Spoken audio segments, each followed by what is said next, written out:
सुप्रभात। आज मैं आपको भारत की खोज का पाठ 4 युगों के दौर का आगे का अंश पढ़ाने जा रही हूँ। इसके पूर्व आपने भारत के प्राचीन रंगमंच के बारे में जाना।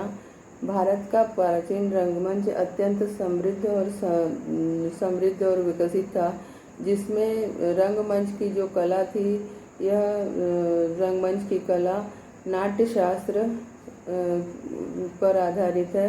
यह जिसकी उत्पत्ति ऋग्वेद की ऋचाओं से मानी जाती है। उसके बाद संस्कृत नाटकों में सबसे प्राचीन नाटककार अश्वघोष रहे और उन्होंने बुद्ध चरित नामक एक रचना की, जिसमें बुद्ध के जीवन के बारे में बताया गया है। उनकी यह रचना भारत और तिब्बत, चीन आदि जगह काफ़ी लोकप्रिय हुई। संस्कृत भाषा में कालिदास सबसे बड़े कवि एवं नाटककार माने जाते हैं। वह चंद्रगुप्त विक्रमादित्य के शासनकाल में नवरत्नों में से एक थे। मेघदूत उनकी एक लंबी कविता है, महाकाव्य के रूप में मानी जाती है। उनकी रचनाओं में जीवन के प्रति प्रेम एवं प्राकृतिक सौंदर्य की गहरी झलक मिलती है। शकुंतला कालिदास के प्रसिद्ध नाटकों में से एक है, जिसका अनुवाद कई भाषाओं में किया गया। शूद्रक का नाटक मृच्छकटिकम, यानी जिसका अर्थ है मिट्टी की गाड़ी, एक प्रसिद्ध रचना है। विशाख दत्त का मुद्रा राक्षस उस समय एक प्रसिद्ध रचना थी और राजा हर्ष ने 3 नाटकों की रचना की, क्योंकि वे भी एक महान नाटककार थे। 19वीं शताब्दी में नाट्य शैली का लगभग ह्रास होने लगा, यानी कि पतन होने लगा। अब नाटकों का स्थान छोटी छोटी रचनाओं ने ले लिया। अब नाटक अभिजात वर्ग तक ही सीमित रह गया। इसके अतिरिक्त साहित्यिक रचना के साथ साथ लोकप्रिय लोकमंच भी विकसित होता रहा। इसी आधार पर भारतीय पुराकथाओं, महाकथाओं की गाथाएं अन्य छोटे छोटे नाटकों के रूप में लोकमंच में प्रदर्शित होने लगी। अब संस्कृत भाषा की जीवंतता एवं स्थायित्व के बारे में इसके बाद बताया गया है। इस पाठ में कहा जा रहा है कि प्राचीन काल से ही संस्कृत भाषा अपने आप में अत्यंत विकसित एवं पूर्ण रूप से समृद्ध भाषा मानी जाती है। यह सभी भारतीय भाषाओं का एक आधार एवं जननी है। यह भाषा उस व्याकरण से युक्त है जिसका निर्माण 2500 वर्ष पूर्व पाणिनि ने किया। आज तक इसके स्वरूप में कोई बदलाव नहीं आया है। इस भाषा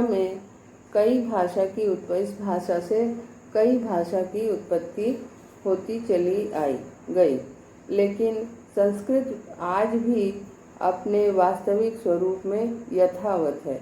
इस भाषा का लगातार विस्तार होता चला गया और अपने मूल रूप में आज भी जीवित है।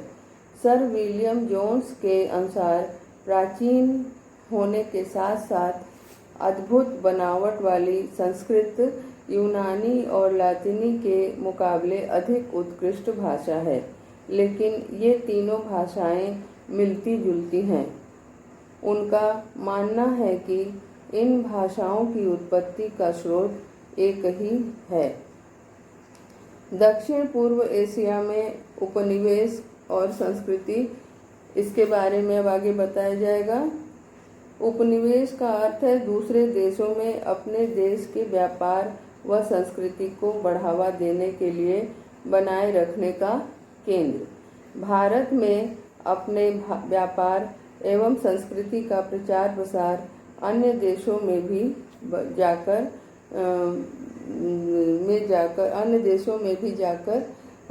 किया गया। अब हम लोग आगे का अंश पढ़ते हैं। दक्षिण भाषा एवं एशिया में भारतीय उपनिवेश और संस्कृति। रविन्द्रनाथ ठाकुर ने कहा कि मेरे देश को जानने के लिए उस युग की यात्रा करनी होगी जब भारत ने अपने आत्मा को पहचान कर अपनी भौतिक सीमाओं का अतिक्रमण किया। अतिक्रमण का अर्थ है लांघना। अतिक्रमण यानी कि लांघना। अतिक्रमण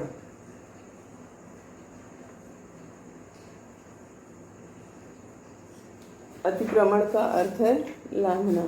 तो भारतीय अपने देश की आत्मा को जानने के लिए हमें अपने देश की आत्मा को पहचानना होगा और इसकी भौतिक सीमा को लांघना पड़ेगा।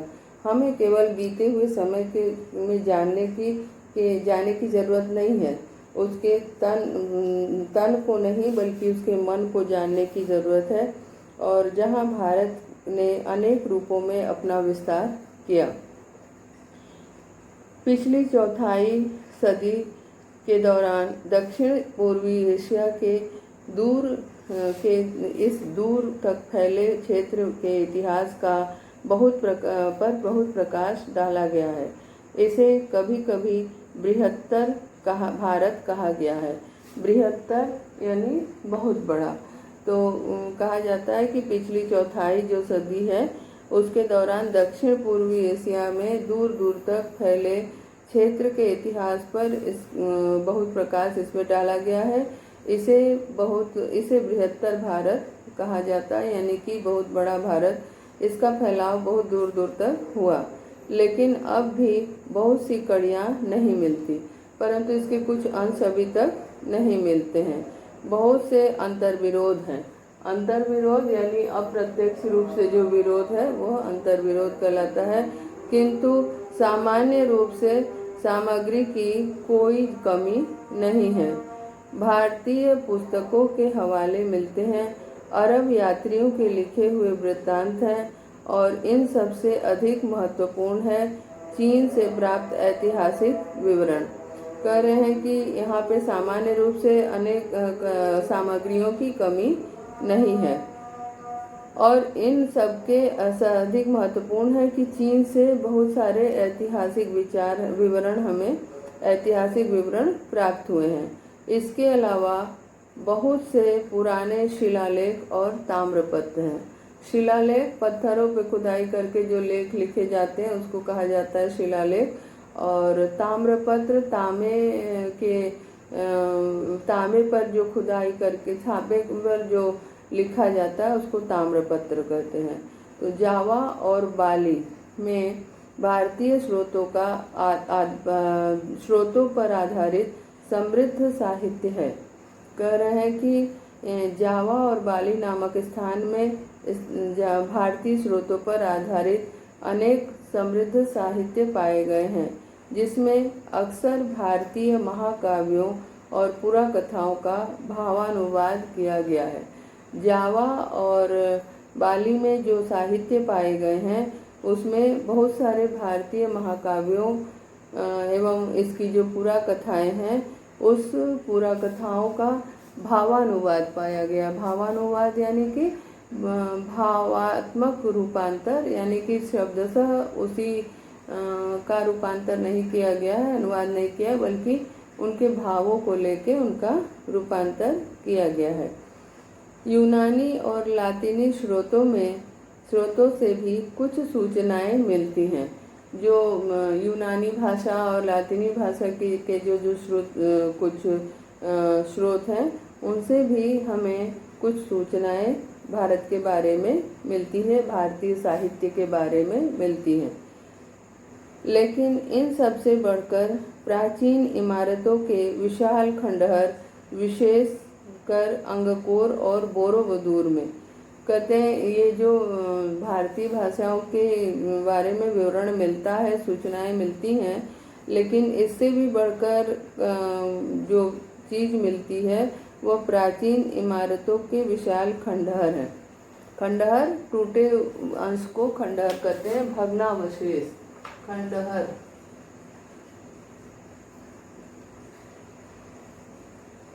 खंडहर यानी कि भग्नावशेष। खंडहर यानी कि भग्नावशेष, यानी कि जो हमारे यहाँ पे विशाल इमारत के जो खंडहर यानी कि टूटे हुए अंश, किसी भी भवन के किसी भी इमारत के टूटे हुए अंश को खंडहर कहते हैं। विशेष रूप से ये मिलते हैं अंगकोर और बोरोबुदूर में। अंगकोर और बोरोबुदूर नाम का जो स्थान है वहाँ पे ये विशेष रूप से पाए जाते हैं। ईसा की पहली शताब्दी से लगभग 900 ईस्वी तक उपनिवेशीकरण की 4 प्रमुख लहरें दिखाई देती हैं। इनके बीच बीच में पूरब की ओर जाने वाले लोगों का सिलसिला अवश्य रहा होगा। कह रहे हैं ईसा की पहली शताब्दी से लेकर के लगभग 900 ईस्वी तक उपनिवेशीकरण का जो की 4 प्रमुख लहरें यहाँ पे मिलती हैं।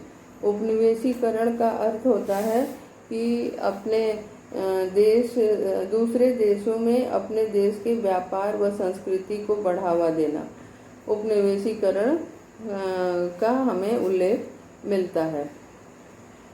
इनकी 4 लहरें यहाँ पे दिखाई देती हैं।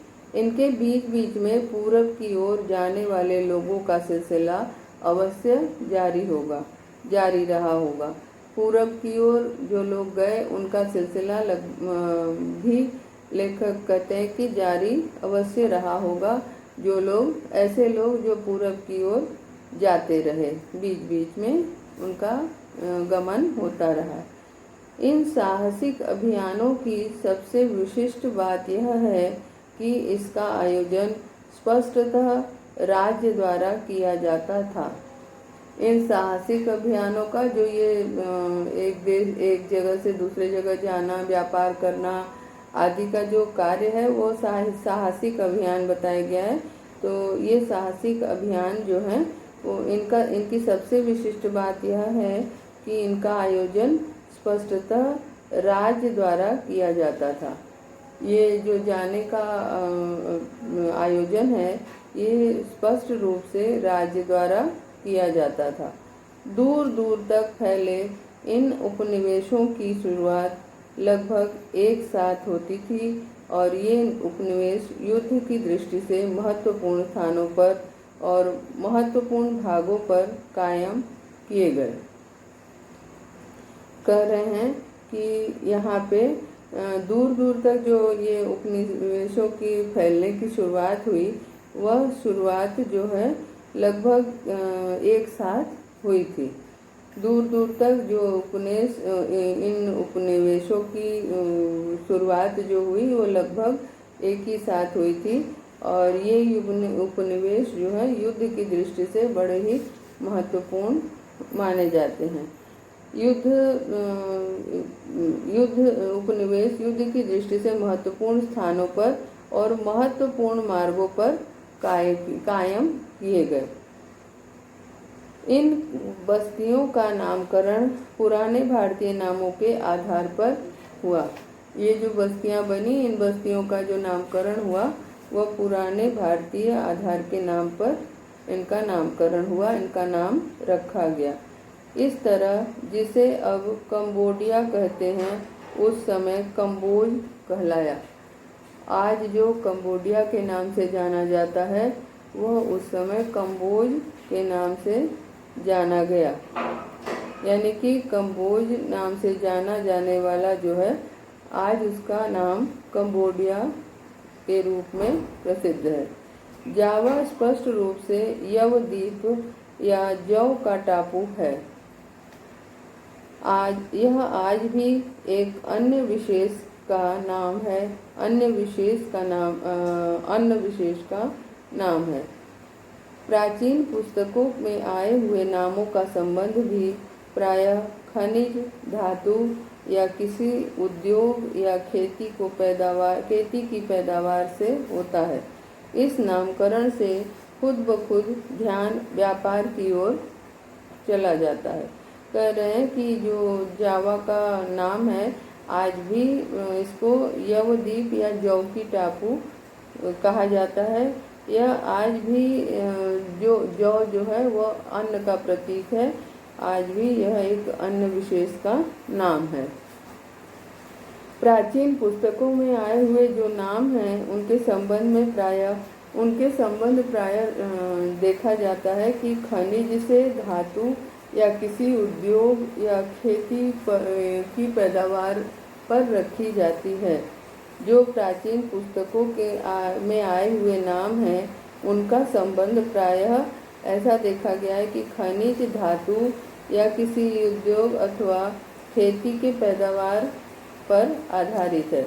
इस नामकरण से खुद ब खुद ध्यान व्यापार की ओर चला जाता है। ये जो नामकरण होता है, इन नामकरण से अपने आप खुद ब खुद माने स्वयं ही ध्यान व्यापार की ओर चला जाता है। यह व्यापार ईसा पूर्व तीसरी और दूसरी शताब्दियों में धीरे धीरे बढ़ गया। कह रहे हैं जो ये नामकरण है, ये जो व्यापार है, इस व्यापार में बढ़ोतरी हो गई ईसा पूर्व तीसरी और दूसरी शताब्दियों में। ईसा पूर्व तीसरी और दूसरी शताब्दियों में धीरे धीरे इन व्यापारों में बढ़ोतरी होती गई। बढ़ोतरी यानी इन व्यापारों में बढ़ोतरी, ये बढ़ गए, मतलब ये व्यापार, इस तरह के जो व्यापार हैं वह तीसरी और दूसरी शताब्दियों में धीरे धीरे बढ़ते चले गए। इन साहसिक व्यवसायियों और व्यापारियों के बाद धर्म प्रचारकों का जाना शुरू हुआ। जो ये व्यापारी थे और जो व्यवसायी थे, इनके जाने के बाद कुछ धर्म प्रचारक भी यहाँ पे जाने लगे। उन धर्म प्रचारकों का भी इधर जाना आरंभ हो गया, क्योंकि इस समय अशोक के ठीक बाद का समय था। क्योंकि ये समय जो है अशोक के ठीक बाद का समय था। अशोक के साम्राज्य के समाप्त होने के ठीक बाद का समय ये समय था। अब यहाँ पे ये कहते हैं कि ये जो संस्कृत की प्राचीन कथाओं से और यूनानी और अरबी दोनों में प्राप्त वृत्तांतों से पता लगता है कि भारत और सुदूर पूर्व के देशों के बीच कम से कम ईसा की पहली शताब्दी में नियमित समुद्री व्यापार होता रहा। संस्कृत के बहुत सी जो प्राचीन कथाएं हैं और जो यूनानी और अरबी देशों से प्राप्त वृत्तांत है, वृत्तांत मतलब जो कहानी मिलती है, घटनाक्रम मिलता है, वृत्तांत वर्णन। वृत्तांत मतलब वर्णन घटनाओं का, वृत्तांत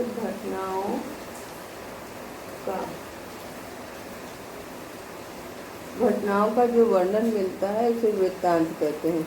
कह रहे हैं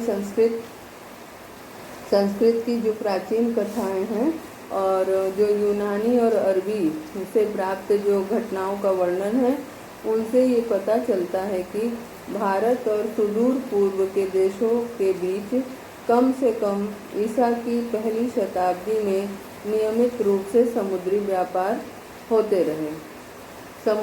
हमारे जो व्यापारी हैं वो समुद्र के रास्ते व्यापार करने के लिए जाते आते थे। ऐसा हमें संस्कृत के प्राचीन ग्रंथों, संस्कृत की प्राचीन कथाओं और यूनानी अरबी से प्राप्त जो वृत्तांत हैं, जो घटनाओं का वर्णन है, उससे पता चलता है।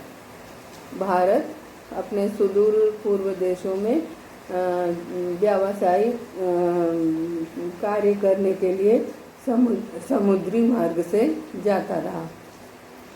ये स्पष्ट है कि प्राचीन भारत में जहाज बनाने का उद्योग बहुत विकसित और उन्नति पर था।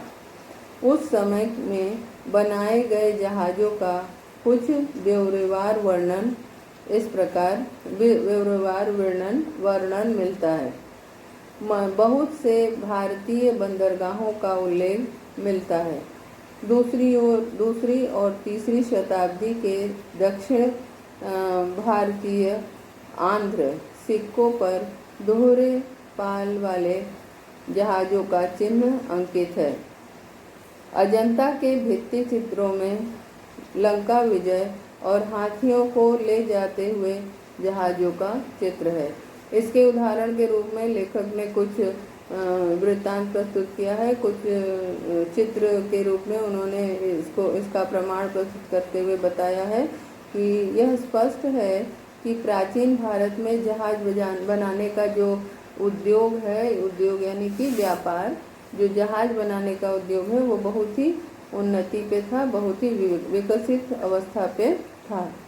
उस समय में बनाए गए जो जहाज हैं उसका ब्यौरेवार वर्णन, मतलब उनका वर्णन करते हुए उनका ब्यौरेवार मतलब एक एक उसके विशेषता का वर्णन इसमें हमें मिलता है। बहुत से भारतीय बंदरगाहों का उल्लेख मिलता है। बंदरगाह समुद्री जहाज के टिकने के स्थान को बंदरगाह कहते हैं। बंदरगाह यानी समुद्री जहाज टिकने का स्थान।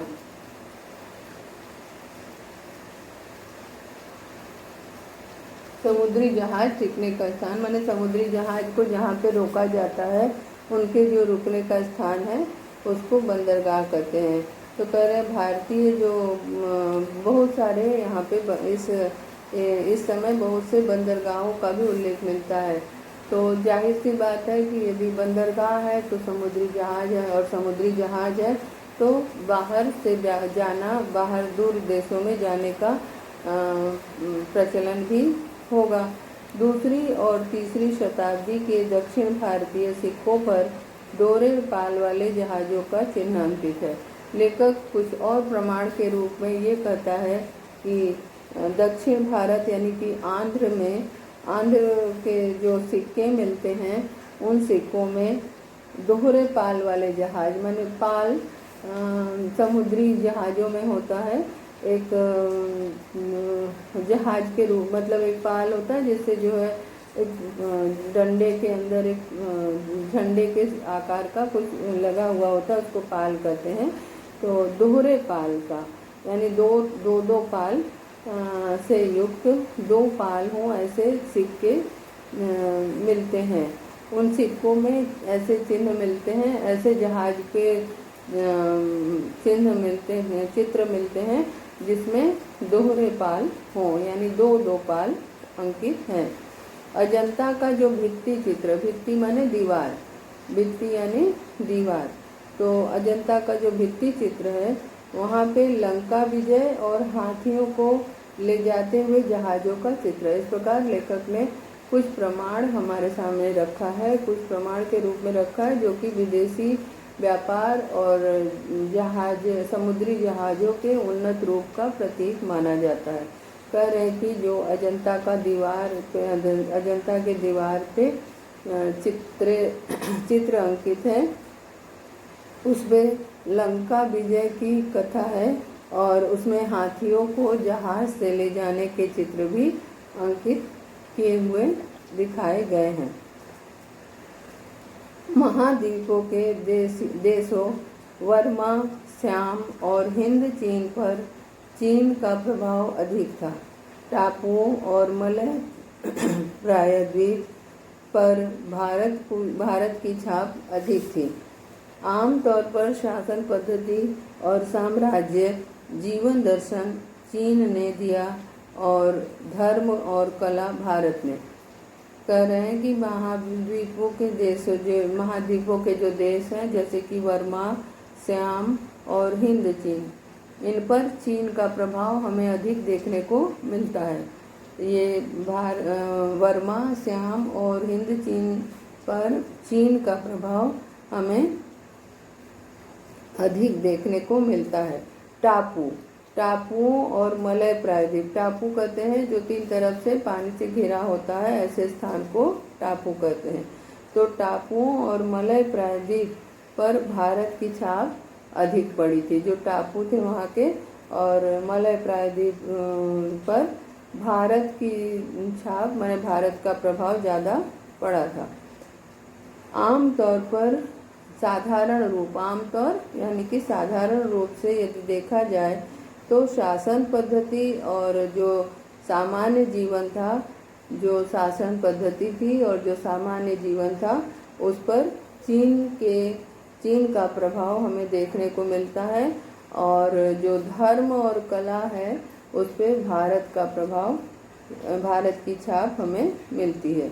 आमतौर पर शासन पद्धति और सामान्य जीवन दर्शन चीन ने दिया, और भारत और कला भारत, और धर्म और कला भारत ने।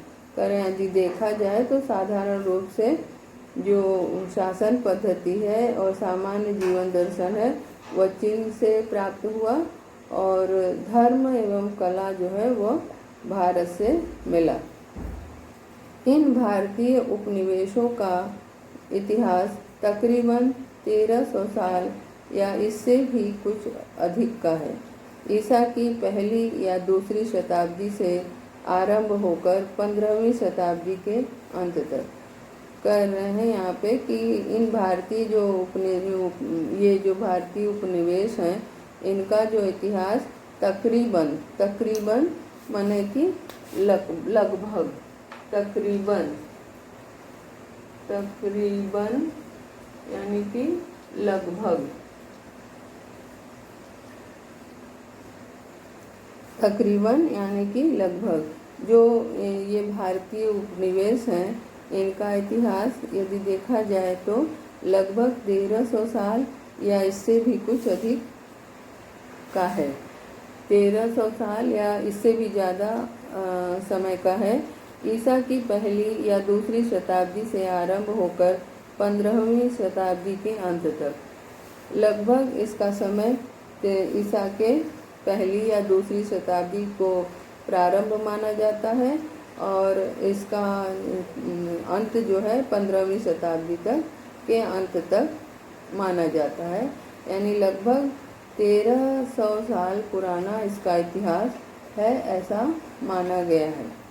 विदेशों पर भारतीय कला का प्रभाव। अब लेखक कह रहे हैं कि भारतीय सभ्यता ने विशेष रूप से दक्षिण पूर्वी एशिया के देशों में अपनी जड़ें जमाई।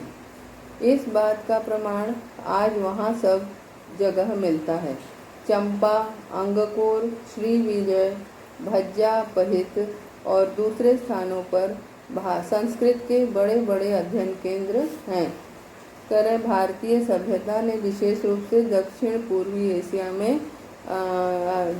पूर्वी एशिया के देशों में अपने प्रभाव छोड़े, और वहाँ पे वह मजबूत रूप से स्थायी रहा। भारतीय सभ्यता ने विशेष रूप से एशिया के दक्षिण पूर्व देशों में अपनी जड़ें जमाई, यानी वहाँ पे वह ज़्यादा विकास प्राप्त, उसको ज़्यादा विकास मिला, उसकी ज़्यादा उन्नति हुई, और वह कई वर्षों तक कायम रहा। इस बात का प्रमाण आज वहाँ सब जगह मिलता है। लेखक कहते हैं कि इसका प्रमाण हमें आज भी सभी जगह प्राप्त होता है। चंपा, अंगकोर, श्रीविजय, भज्जा, पहित और दूसरे स्थानों पर संस्कृत के बड़े बड़े अध्ययन केंद्र थे। प्रमाण के रूप में ये बताया गया है कि इन स्थानों पर जैसे कि चंबा, अंगकोर, श्रीविजय और भज्जा पहित नामक जो स्थान है, या इससे भी अधिक कुछ स्थान है, इससे भी अतिरिक्त जो स्थान है, वहाँ पे संस्कृत के बड़े बड़े अध्ययन केंद्र माने पढ़ने के लिए केंद्र आज भी प्रमाण के रूप में मिलते हैं। अब लेखक कह रहे हैं कि यहाँ पे जो राज्य नए नए स्थापित हुए, उन राज्यों के जो शासक हुए उनका जो नाम था वे भारतीय नाम थे, या तो वे संस्कृत से संबंधित नाम थे। इसका अर्थ यह नहीं है कि ये विशुद्ध भारतीय थे, पर इसका अर्थ यह अवश्य है कि इनका भारतीयकरण हुआ था। पर ये भारतीय नहीं थे, परंतु इनका भारतीयकरण हुआ था। यानी कि उनका रूप बदल के भारतीय कर दिया गया था। राजकीय समारोह भारतीय ढंग से संस्कृत में संपन्न किए जाते थे। जो राजकीय समारोह थे, जो शासन से संबंधित समारोह मनाए जाते थे, वे भारतीय ढंग से संस्कृत में संपन्न किए जाते थे। माने जो उनका समारोह मनाया जाता था, उन समारोह का या तो भारतीय ढंग से किया जाता था या संस्कृत में संपन्न किया जाता था। राज्य के सभी कर्मचारियों के पास संस्कृत की प्राचीन पदवियां थीं और इनमें से कुछ पदवियां और पदनाम का केवल थाईलैंड में बल्कि मलाया को मुस्लिम रियासतों में भी अब चले जाने पे पाया जाता है। शेष अंक अगली कक्षा में।